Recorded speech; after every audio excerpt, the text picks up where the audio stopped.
Hello, my lovelies! Welcome to the Geek Suite. I'm your host, the Kid Nerd Bean, and today we're talking about one of Disney's most underrated films, Emperor's New Groove. Now, today we're not going to be talking about why it's the most underrated film or what happened that it didn't do so well. For more information on that, check out the links in the description below. No, today we're going to be talking about a hot take on an unpopular opinion that I personally have about the video, and that is that Yzma, the villain of the movie, is actually a really good role model for not just young girls, but everyone. Now, why would you ask that? How do you even come to that conclusion? How do you even decide what a good Disney character role model is? These are all great questions that are going to be answered later in the video. First, we're going to look at, or at least try to look at, Yzma as objectively as possible. Now, this is going to be difficult because there is, of course, the bias of the film being portrayed from Kuzco's point of view, and then my own additional bias of just my loving the character Yzma. But putting those two things aside, let's try and see what we actually know about her from watching the film. And before we even go down that rabbit hole, one of the things that stood out to me that made me even want to consider this video is how she handles her anger. Let's take a look at this following clip and see what she does when she finds out that she's been fired by Kuzco. Or so I thought. He can't get rid of me that easily. Who does that ungrateful little worm think he is? Does he, a little to the left, have any idea of who he's dealing with? How could he do this to me? Why, I practically raised him. Yeah, you think he would have turned out better. Yeah, go figure. Well, it's better you're taking out your anger on these things instead of the real Kuzco, huh? As you can see in the clip, the way she handles her anger is by smashing several stone Kuzco heads. And this is actually something that psychologists and anger management people actually recommend that you do in the real world. You find a way to take out your anger on something that isn't the actual target of said anger. So for some people, this is going to the gym and hitting a punching bag. For others, it's screaming into a pillow. And for Yzma, it's smashing Kuzco's stone head over and over and over again. And we can see that this isn't likely the first time she's done this because of how many of these things she has. So the fact that she's able to express her anger in a healthy manner and that this is portrayed to the audience is something that really got my attention, and I was like, hang on, this might be going somewhere. Now, she does eventually decide that the only way to rectify the situation is to kill Kuzco, but even then, that isn't her go-to. It isn't something that she decides to do until Kronk inadvertently plants the idea in her head. And all things aside, when you play the Game of Thrones, you win or you die. There is no middle ground. And talking about the Game of Thrones, let's see how she and Kuzco both play it, because this is another thing that we need to look at when deciding should Yzma be considered a good role model. And when we see the Empire in the beginning of the film, as we see Pacha leaving the city, we see that it's a booming metropolis. The Empire's doing very well, all things considered. Now, we do have the introduction to the one peasant character who is begging for food from Yzma in the beginning, and she tells them, Ha! You really should have thought of that before you became peasants. But, you know, political conservatism and being opposed to pre-colonial food stamps doesn't automatically make someone a villain. I'm sure people are going to disagree with that, and you can let me know in the comment section down below. But seeing how she interacts with the various people in the castle and the Empire, we see that she doesn't actually treat them all that differently from Kuzco, which makes sense as she's the person who raised him. But there are some key differences in her political choices and the way she interacts with the commoners or the servants and the guards in the castle that set her apart from Kuzco, who, apart from deciding not to build his pool house on the most important village in the Empire, doesn't really have all that much of character growth. Now, like I said, the way Yzma's been running the country for all of Kuzco's life, and likely before that, as they make a lot of jokes about her having that job for a very long time, like a really long time, we see that, you know, politically and economically, the Empire's doing well. Whereas Kuzco's first order of business on his birthday that he tells us is that he's going to demolish Pacha's village to build a pool house. Something that's only going to be accessible to him and any friends, if he had any, but as we see throughout the film, the only person he ever interacts with or considers a friend is Pacha. And now, it's not just that he wants to build a pool house that makes him a bad ruler. It's not just his selfishness. it's where he wants to put the pool house. Now, when he's interviewing Pacha to decide whether or not he wants to put his pool house there, he asks a very important question, and let's take a look at this interaction. That's right, you are just the man I wanted to see. I am? Word on the street is you can fix my problem. You can fix my problem, can't you? Sure, I'll do what I can. Good, good, that's just what I wanted to hear. Are you aware of just how important your village is to the Empire? Well, I know we grow the crops that you use here at the palace. We also herd the llamas that you... In this back and forth between Pacha and Kuzco, Pacha brings up two very important facts about his village that Kuzco seems to already know or just outright disregards as unimportant. And the fact that he disregards these two things is very important to what his leadership would look like had Yzma not intervened. The first of these things, and probably the most important directly to Kuzco, is that Pacha acknowledges that his village grows all the food that goes to the palace. So, if Kuzco were to have gotten his way had Yzma not intervened, he would have demolished his sole source of nutrients. Pacha also mentions that the second most well-known thing about his village is that they herd all of the llamas. Now, for those who are unaware, Kuzco's empire is supposed to be more or less placed in Peru.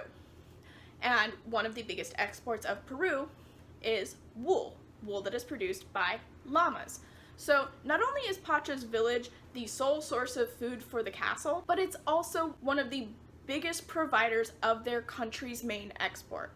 So, had Yzma not tried to kill Kuzco and then accidentally turn him into a llama and send him on his journey, he would have effectively, on day one of his independent rule, trashed his country's economy and created a food crisis for the capital city. Considering this, we can actually see that Yzma's political move to remove Kuzco from the throne permanently may have been best for the country as a whole, but simply being a good ruler and getting rid of an even worse one doesn't make you a good role model in its own right. We have to look at something else that would give Yzma redeeming qualities. Something that I think really stands out about her character and sets her apart from all of the other villains, male or female, in the Disney universe is the fact that she is a scientist. Not only is she a scientist, but she's Disney's first woman in STEM. If you look at the other villains, particularly the female villains in the Disney universe, they're all either wicked stepmothers, witches, or in the case of Snow White, they're both.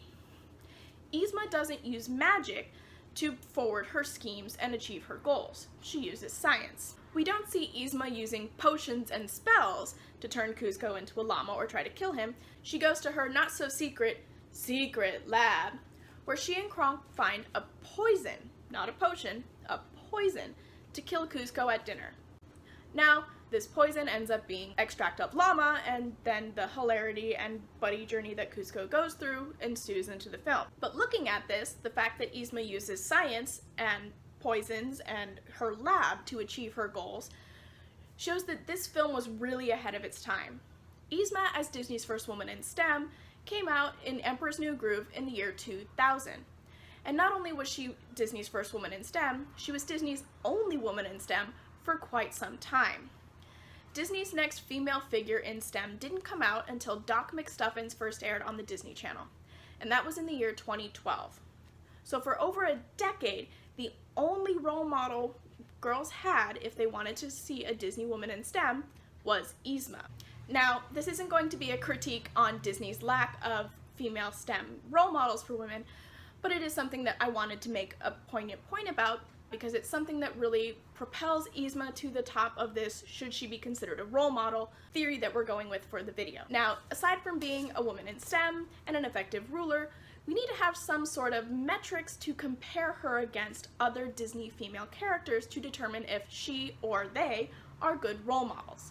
And since we're talking about women in STEM, we're going to approach this scientifically. Now, in doing research to determine whether or not Yzma could be considered a good role model, I came across several articles comparing top 5 best, top 5 worst, and different ranking scales for Disney princesses and Disney female characters as to who is and isn't a good role model. And in researching these articles, I came across 3 major categories of points that these articles brought up in support of why they did or didn't think that a female character was a good role model within the Disney universe. And we're going to boil these 3 things down to agency, Is this character a protagonist? Do they drive the plot forward? Do they make their own decisions? And how much control do they have in their own life? The next category is going to be likability. Is this character liked within her own story by the other characters, and is she supposed to be liked by the audience? And the third category is going to be what positive values does this character emulate or provide for young watchers to emulate? And the way we're going to rank these is going to be on a 5-point scale. Now, for the first two categories, this is going to be pretty simple, going down that checklist of subsets that I just went through. Protagonist, do they drive the plot forward? Are they liked by the audience? Are they liked by the characters? Etc., etc. With regards to whether or not they make a good positive role model through the positive values that they project on screen, this one is going to be more holistic in not just what positive values do they emulate, but does their characters explicitly try to do so? Do they stand for something? Or are they just passively showing this through the show? And of course, we are going to be looking at, are there any negative traits that really detract from the positive in this character? These could be things like, well, obviously for Yzma, it's going to be that she's the villain. But for other characters, it could be things like, are they dangerously naive? Are they really, really selfish? Do they do things that would cause alarm in the real world? So, as we discussed, there are 3 main positive categories and 1 negative category that can detract points from the first 3. Each of these first 3 categories, agency, likability, and positive values, are all going to be on a 5-point scale. And so, the highest any one character can get is going to be 15 points. Now, for the purposes of this ranking scenario and determining whether or not just Yzma, but if any character is going to be a good role model, they're going to need to score at least 8 or higher.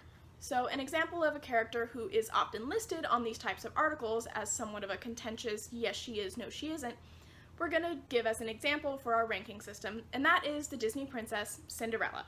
Now, for agency, Cinderella's going to get a 1. She gets 1 out of 5, she gets any points just simply for being the protagonist of the story. But she doesn't make any of her own choices.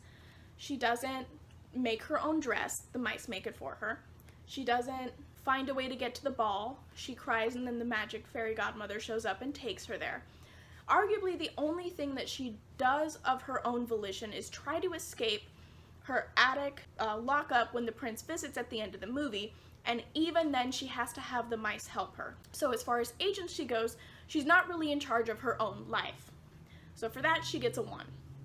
Looking at the second category, likability, she does pretty well. We're going to give her a 4 out of 5. She is a little bit annoying, at least to me, with all the singing and the animals, but everyone who encounters her, with the exception of the villains in this story, instantly fall in love with her, and the audience is supposed to too. So for that, she gets a 4 out of 5. Now, for positive values that she projects onto the screen, she's going to be one of these more passive figures where she isn't actively trying to express these traits, they're just part of her character. And these things are going to be a kindness and optimism that she carries with her, even though her situation isn't that great in the beginning of the movie. And, you know, we're going to throw in an extra point for hard work, because even though she didn't choose her station in life, she does take her work very seriously and tries to do a good job with her chores. So looking at that and then looking at the negatives, we do see that, yes, these are things that come up in the other articles, or things like she's a total pushover, she accepts a lot of abuse and doesn't do anything about it, doesn't even complain about it, and she does, of course, to quote Frozen, marry a man she just met. Putting all this together with her overall lack of agency, she gets an overall score of 4 out of 15. So, with regards to this ranking scale, we're not considering her in the running to be a good role model for girls, or any children. Now, for the next set of Disney princesses and female characters that we're going through, they're not going to be in any particular order, except for this first one because she's one of my favorite Disney characters ever, and I want to talk about her first. And this is going to be Disney's Esmeralda from Hunchback of Notre Dame. Now, for agency, she gets a 4.5 out of 5. We take off half a point because she isn't the actual protagonist, but her actions and the impact she has on other characters drive the plot of the story. Now, the fact that her character drives the plot of the story, there is a lot of debate within the fans of the book that this isn't true to the source material, and for more information on that, Lindsay Ellis has a wonderful video on Hunchback of Notre Dame, in which you can find a link in the description down below. but we're not really going to be talking about that because we only really care about Esmeralda. So, she's very independent, makes all of her own choices, and drives the plot forward, which gives her a score of 4.5 out of 5 for agency. For likability, we're also going to give her a 4 out of 5, because everyone, even the villain, is in love with her, and the audience is supposed to like her too. There is a certain subset of characters, both in film and in the real world, who take issue with her being a strong female character, and those people aren't going to like her, so we are going to take away 1 point for that. Just trying to keep things fair and balanced. But looking at what positive values she promotes, she's going to score really high on this because not only are they just passively part of her character, they're actively who she is. And these are things like promoting social justice, being selfless, like we see in the example where she gives her song God Help the Outcast. She in herself is essentially on house arrest in the cathedral, and prior to that she's been living on the streets. But when she comes time to ask God, who she is more or less agnostic about, for help, she doesn't ask for anything for herself. She asks for help for her people, who in the film are called gypsies, but nowadays we use the correct term Roma. She asks for help for them. She asks for help for other people who are helpless. She asks for help for the outcast, the people who have nothing. And that really speaks to her character. She isn't just doing it when people are watching, like the big spectacle at the Feast of Fools. She's this way in private. She's also uncommonly kind, and that's something that Quasimodo picks up on right away, and is something that he's very enamored with her about, and is something that people should try to emulate more in everyday society. So for positive values, we're giving her a 5 out of 5. As far as anything negative that could be taken away, aside from her being a person of color and being voiced by Demi Moore, who is not, they do hypersexualize her character, and it is intended to be a negative for her. It's one of the reasons that she gets noted on Frollo's radar. He becomes super creepy towards her and obsessed with her because of her sexualization. Now, I personally don't find any problem with women enjoying their sexuality. Anyone should enjoy their sexuality and be comfortable presenting how they want. But we are taking away just a single point because it's intended to be negative by Disney.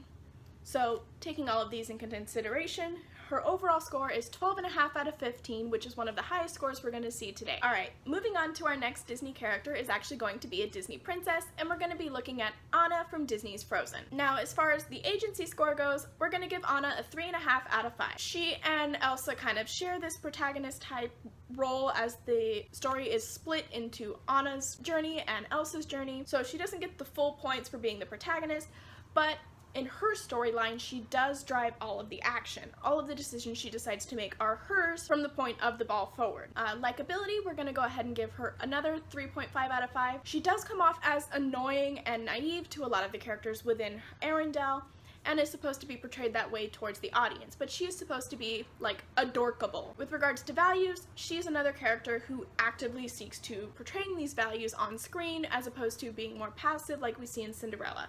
And so these things, again, are going to be perseverance. No matter how many times Elsa shuts her out, no matter how many times other characters try to tell her she can't do something, she perseveres and continues going forward and ends up saving the day at the end of the film. Another positive quality that she portrays is acceptance. She loves Anna as her sister, and when it's revealed that Anna has these powers that everyone else is instantly fearful of, she doesn't even bat an eye. She's like, no, that's my sister, ride or die, I love her, we'll figure it out. So this love and acceptance and perseverance are all wonderful qualities that everyone should emulate, and really give her a high score of 4 out of 5 for positive values emulated by a potential role model character. As far as negatives go, we are going to deduct a couple points because she is dangerously naive, not just cutely adorkable naive. She literally causes the major conflicts in the story with regards to the prince. She instantly tries to marry a man we just met, which, as we've established, is a negative with regards to looking at our Cinderella example. And trying to marry this man she just met, she puts him in charge of the castle while she runs up to go save her sister, and he instantly tries to overthrow Anna and her sister and then eventually kill them. So this dangerous naivety is going to deduct a few points, which gives our character Anna an overall score of 9 out of 15, which is still really high and meets our threshold of at least 8 points. Okay. Our next character is also another Disney princess, and this one is going to be Belle from Beauty and the Beast. Now, when looking at Belle from Beauty and the Beast, I'm going to be focusing on the early 90s animated version, not the remake live action with Emma Watson, because the two characters are very different in how they're portrayed. So looking at the animated Disney Princess Belle, with regards to agency, we're going to go ahead and give her a 2 out of 5. She does have a very independent personality, but a lot of the choices in her life and in her story are not the result of her being able to make her own decisions. She's living at home with her father, and then she spends the majority of the film as a captive. So not a lot of independence, not a lot of agency going on there. She does accrue more and more agency throughout the film, but she doesn't have that full agency that we see other characters have or would maybe want for her. With regards to likability, she's going to score really high on this because the audience is very much supposed to like her. And even though the town thinks she's a weirdo with, she's a funny girl, that Belle in the opening song, they all still very much care for her.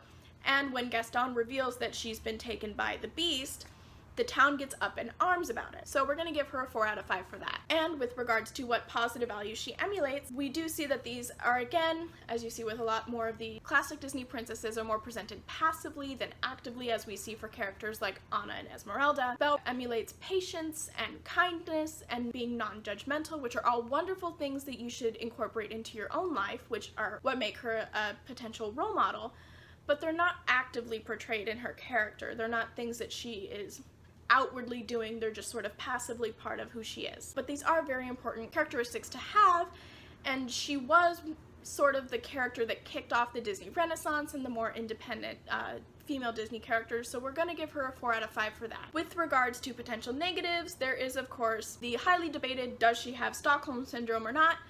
And so we're just going to leave this as a debatable negative. We are going to take away a couple of points, but if you want more information on does Belle have Stockholm Syndrome? Again, Lindsay Ellis has a wonderful video about that, which you can see in the comment description down below. But with regards to how does Belle score on our scale, we're going to give her an 8 out of 5, so making her a borderline role model. Alright, our next candidate is going to be Princess Tiana from Disney's Princess and the Frog.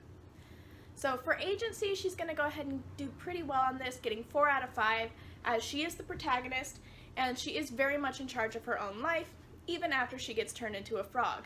During her journey with Prince Naveen and the other characters, she's very much involved at every step in the decision-making process for her. With regards to likability, she's not going to do as well as some of our other characters because while she does promote positive values, she does it to a fault, and that's her biggest problem throughout her character development in her story, is that she's very hardworking and she's very determined to reach her goals to the point where she neglects her friends and family. And so they don't really like her, and neither does the audience as much as we maybe should. I just mentioned some of the positive attributes that she expresses in the show, and they are very much a part of what drives the plot forward. So she is one of these more active characters with regards to what positive values they emulate. But she isn't going to get as high as maybe she could because, again, she promotes things like being hardworking and perseverance and values towards family to the point where she doesn't actually really get to value them. They're becoming problematic. She's not being able to utilize them in a way that would be beneficial to her until the very end of the film. So looking at that, we're going to give her a 4 out of 5 for agency, a 3 out of 5 for likability, and a 3 out of 5 for values. And I've already mentioned this a couple of times when talking about different aspects of her character, but a negative that would kind of detract from a higher score for her would be that she doesn't really make these positive changes and really shine through with the values that she promotes throughout the film until the very end. So looking at that, we're going to get a total score for her of 9 out of 15, which is still pretty good compared to our other characters. Our next character that we're going to be looking at to see for a good Disney female role model is going to be Merida from Disney's Brave. Now, with regards to agency, Merida's going to score pretty high as she's the protagonist of the film, and make sure that even when she normally wouldn't, as a Disney princess, have agency in certain scenarios, she goes ahead and forces her way into it. So for that, we're going to give her a 4.5 out of 5. As far as likability goes, she's not going to score as high as maybe she should, and I really do love this character. So me personally, I would give her a 5 out of 5, but trying to remain objective, we're going to go with 3 out of 5 because she does come across as combative with a lot of the other characters that aren't her father or her brothers.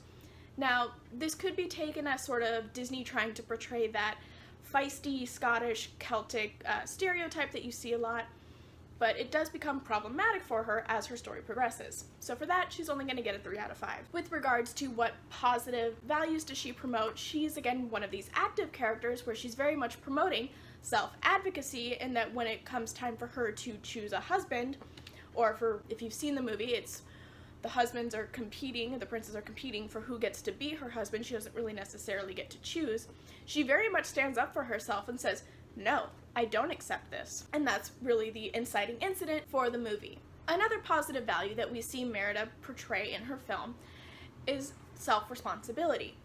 Now, throughout the course of the film, she does make some decisions which have very negative consequences, like, turning her mom into a bear. But rather than relying on a fairy godmother or some sort of outside help, she very much takes personal responsibility for her actions, admits that she screws up, and tries everything in her power to rectify the situation.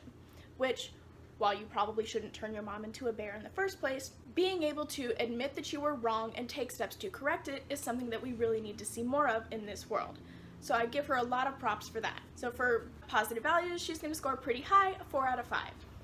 Now, her negatives are going to be something that take down her overall score a little bit more than we would see for maybe Esmeralda. So for this, we would see something like, turning your mom into a bear and being overly selfish, not just about not wanting to get married, but in her overall life, are things that really cause problems for her and her family. So taking that into account, we're going to give Merida an 8.5 out of 15, which is alright. She's over the 8-point minimum to be considered as a role model. And no ranking of Disney female role models would be complete without including Disney's Mulan. While Mulan isn't an actual princess, she does qualify as a Disney princess, and for more information on what Disney considers princess material, check out the Super Carlin Brothers video in the description down below. Now, looking at Mulan as a potential female role model, she does have quite a bit of agency throughout the film, as the film is self-titled after her, and all of the plot is driven by decisions that she makes about her own life. So for that, we're going to give her a 4.5 out of 5. With regards to likability, she's only going to get a 3 out of 5 because within her story, the characters really only like her when she's a man. The character Mulan, as the female character, not as Ping, isn't really liked all that much and is somewhat of an odd duckling. But with regards to values that she portrays in the film, we see a lot of gender equality, where she's trying to do anything that a man could do. She actually excels better in trading when she accepts who she is and uses her strengths that are not maybe traditional masculine strengths to succeed in her military training. She, as being both male and female and more or less going back and forth between the two, sometimes holds a somewhat non-binary icon status, so she gets bonus points for that. She's also very resourceful and is her own person, so she very much relies on her individuality and her identity, and loving for yourself for who you are is something that she struggles with and ultimately comes to realize is something that she needs to value at the end of the film. And these are all things that people in the real world struggle with, and being able to see that you can struggle with these things and then come through and shine on your own is something that we can all really look up to. So, looking at all that, Mulan seems like she's going to be making pretty high score on the role model scale. Now, looking at negatives, while there's nothing inherently negative about being a male, the fact that we're looking at a feminist icon and that the characters only value her opinion when she's a male, but for the very end of the film, when she has to perform these massive feats of heroism to even be considered, that is going to be something that we're going to look at as a negative. That her values and opinions only matter in her story when she's a male. So looking at all of that, Mulan is going to score an 8.5 out of 15, which is still really good, and she's still up there as a potential Disney role model, but she could be better.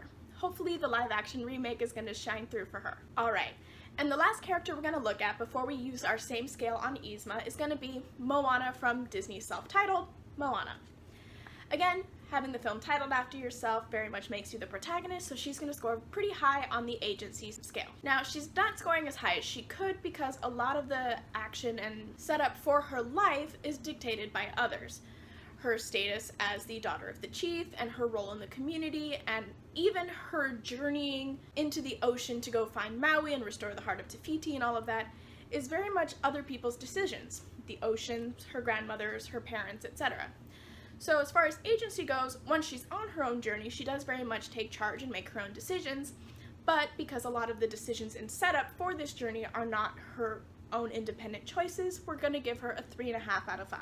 With regards to likability, she's also not gonna score as highly as I maybe want to, despite loving her so much. We're gonna give her a 4 because she is a very strong and independent person, and everyone on the island loves her, but Maui finds her a little bit annoying because she is just a kid. So for that, we're gonna give her a 4 out of 5. With regards to what positive values Moana portrays on screen, we actually have quite a plethora to deal with. She is very much an advocate for justice, pushing Maui, even though he doesn't want to restore the heart of Te Fiti to save her people. She employs independence, as crossing the ocean on her own is a very daunting task. She's not afraid of Maui, who's a demigod, and could easily dispose of her if he wanted to. And he does try to get rid of her on multiple occasions, but she just simply refuses to be said no to. So she very much promotes perseverance, which is something that we see in a lot of our other previously listed Disney role model candidates. She also very much values community and leadership.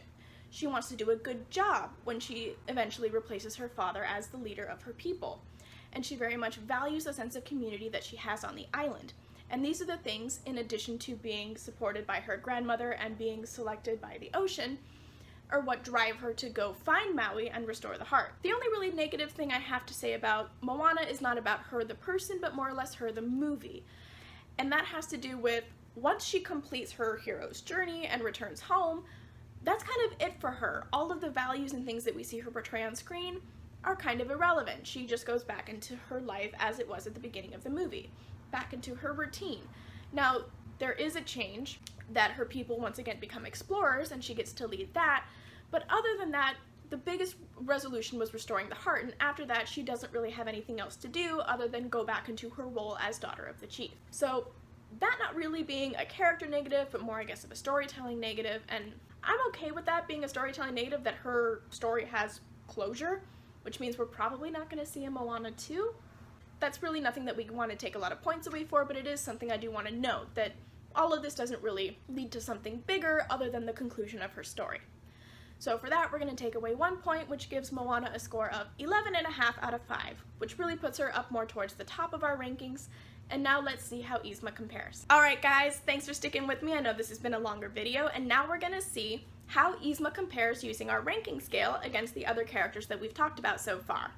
So let's look at Yzma and her source of agency. Looking at Yzma, even though she's not explicitly named as the protagonist of the show, is very much the driving force behind the plot. All of Kuzco's adventures and everything that happens in the film is happening because of Yzma's choices. Kuzco's selfishness and poor choices in the beginning of the film are the result of Yzma's upbringing of him. Kuzco turning into a llama and having to go on the run is the result of her trying to get rid of him when he fires her, and so on and so forth. So for that, we're going to give her a 5 out of 5. She's not the named protagonist, but she's very much the protagonist of the show, and every decision that gets made is done by her choice. Now, likability, as a villain, she's really not going to do that great. I love her, and I love her portrayal with Eartha Kitt, and the fact that she's a style icon and super sassy. I love it. And so the audience is supposed to find her an entertaining villain, but the other characters in the show are ambivalent to negative about her. So for that, she's only going to get a 2.5 out of 5. And now, looking at what positive values does she portray on screen. This is going to be somewhat abbreviated since we already talked a lot about it when making the case for why we should even consider her, but these are going to be things like body positivity. Despite the fact that everybody always makes fun of her for being really old or being gross looking, she doesn't see it that way at all. Not only does she not give them any acknowledgement that their negative comments have any validity, but when she talks about herself, she always talks about her beautiful self, which is really important. Not just outer beauty being important, but inner beauty is always important. But being comfortable in your own skin is something that a lot of women have to deal with and have trouble doing. So seeing a character who is so actively put down throughout the course of the film, not have it phase her at all, really stood out to me. In addition to promoting body positivity, we've also mentioned that she's Disney's first woman in STEM, which is always a positive, and we've also established that she has excellent leadership skills in the evidence of the empire being a booming economy and being politically well placed within the rest of the world that they live in. We also see in the way that people treat her that she's not a doormat. When they do try to put her down, she refuses to accept it and pushes forward. We also see a significant difference in the way that she treats the people around her as opposed to Kuzco. So Kuzco we see in the opening sequence that he's very much stepping on all of his castle servants and other people who work underneath him, whereas with Yzma we don't see the same treatment. Yzma does, yes, treat them as subordinates, but there are some very distinctive differences. As I mentioned, she sort of takes a Gordon Ramsay approach to it, where she has very low tolerance for stupidity and incompetence when it comes to Kronk, but when it comes to the other more general employees that work in the palace, we see her treat them very differently, as shown in the clip coming up. Now, Kill them! They murdered the Emperor! No, wait, I'm the Emperor! It's me, Kuzco! You're not listening to me! Just take them all!